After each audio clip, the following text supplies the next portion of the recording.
Welcome back to AutoTurbo Hub. Today, we're traveling back in time to the year 1940, when Buick rolled out a car that would leave a lasting impression on American roads: the Buick Super. This wasn't just a car, it was a statement, a perfect mix of style, comfort, and performance. Right at the moment when the world was changing fast, the late 1930s had been a turning point for Buick. The company was working hard to build an image of luxury that was still within reach for the average American family. Cadillac was out there as the symbol of top-class wealth. Chevrolet was the affordable choice, and Buick wanted to carve its own lane. The Super was the answer. It took the elegance of the bigger Roadmaster but made it easier to buy. In other words, Buick gave people a taste of the high life, without making them empty their pockets. The first thing anyone noticed about the 1940 Buick Super was its looks. Gone were the boxy,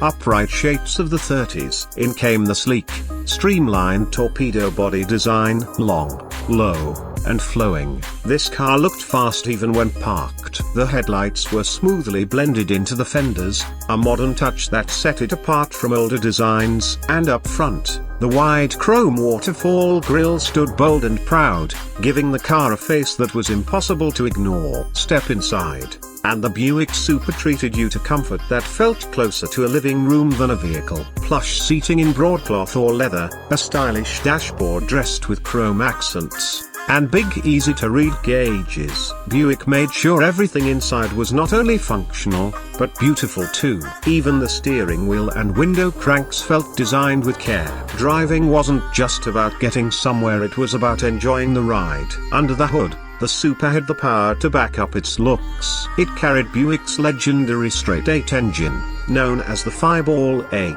In the Super, it displaced 248 cubic inches and produced 107 horsepower. Now, by today's numbers, that doesn't sound like much, but back in 1940, that was serious performance. The engine was smooth, reliable, and strong enough for effortless highway cruising, something not every car of that era could claim. The car came with a 3-speed manual transmission, and for the first time, Buick introduced the column-mounted shifter. That meant no more floor shifter taking up space, and the front bench seat felt wide open. This was cutting-edge stuff back then. Add in the independent front suspension, and the ride was smooth, steady, and surprisingly comfortable for long-distance trips. Another reason the Super was so popular was the variety. Buick offered it in multiple body styles: a 2-door coupes, 4-door sedans, convertibles, and even the estate wagon with its classic wooden side panels. Each version had its own charm. A convertible Super turned heads everywhere it went,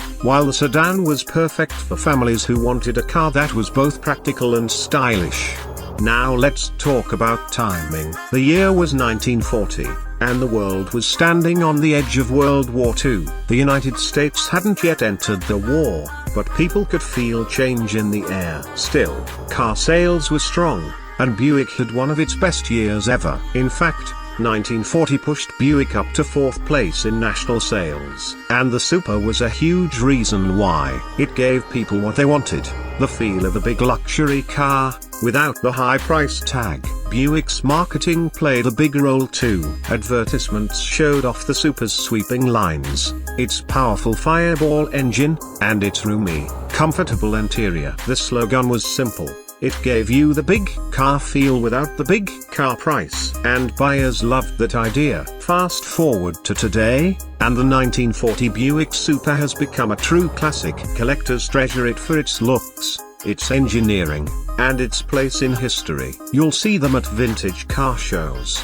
shining in the sun, with that unforgettable grille and those graceful curves pulling in crowds. For enthusiasts, driving one today is like stepping into a timed machine. The smooth hum of the straight-eight engine, the solid feel of the steering wheel, the way the chrome sparkles on the body. It's an experience that no modern car can copy. For families back in the day, owning a Buick Super meant success. It meant you were moving up in the world. That emotional connection has carried through the decades. People still tell stories of their grandparents or great-grandparents driving a Super, taking road trips, or showing it off on Main Street. And that's what makes the 1940 Buick Super so special even now. It wasn't just built for speed or for style, it was built to represent progress, ambition, and a little piece of the American dream.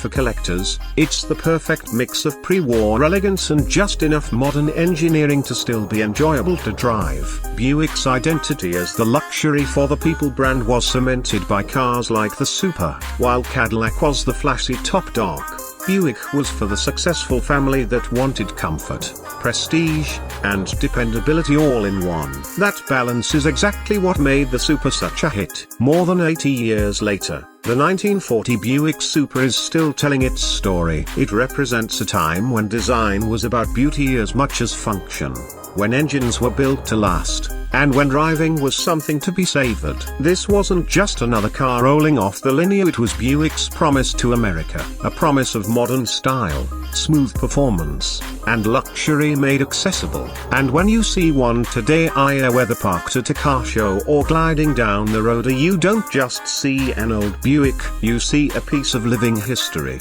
You see the hopes and dreams of a generation built into steel and chrome. That's the legacy of the 1940 Buick Super. Your channel-like thanks for watching AutoTurbo Hub, where history rides again so it feels complete for YouTube.